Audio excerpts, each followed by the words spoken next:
What's up, family? Have you heard about the Armenian ethnic cleansing? The Armenian Genocide that displaced more than 300,000 Armenians and unalived more than 1 million, that was led by the Muslims in the Ottoman Empire in the 19th century? Well, if you haven't, you heard now. The Muslims committed one of the worst catastrophes to ever happen in human history, and in this video, you will see. The Armenians were East Orthodox Christian, and at the time Armenia was bordered by Russia that was Orthodox Christian, and because of this, the Ottomans would persecute the Armenians because they were Christian, and they were considered kuffar or dhimmis, in English disbelievers, because they were not Muslim, and would often get their land seized and distributed amongst other Islamic settlers because this was part of the displacement process, as you can see in the image above me.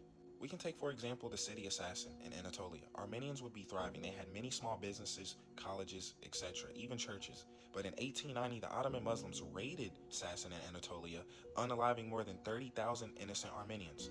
And in 1909, the Adana massacre led to 20,000 innocent Armenians being unalived because the Ottoman Muslims ransacked Adana. These catastrophic situations are proof to show you that even before 1915, the Armenians were going through persecution, because the next few years for the Armenians is going to be what we actually call a genocide.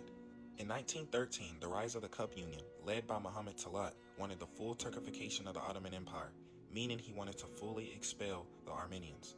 And in 1914, the Ottomans sided with Germany in World War I, and they used that to persecute Jews and Christians, and also gave lands to the Islamic settlers. But in 1915, Muhammad Talat passed the Tekker Law that started the mass deportation of Armenians to camps, which was part of the displacement process. 450,000 Armenians lost their lives due to the transportation method from the displacement process. These Armenians were subjugated to walk miles to these occupied camps from wherever they were displaced, and many didn't make it. And the ones who didn't, their bodies were thrown into Lake Khazar, and the boys were often enslaved, the men were unalived, and the young girls were married to older men and taken into captivity. And let me remind you, this is still going on today under the Sharia. And this did not stop until 1923, until the Ottomans were finally conquered by the Turkish Republic. Based off the evidence that we analyzed, we can come to a conclusion that this was, by definition, a genocide, and one of the worst catastrophes to ever happen in human history that was led by the Muslims in the Ottoman Empire.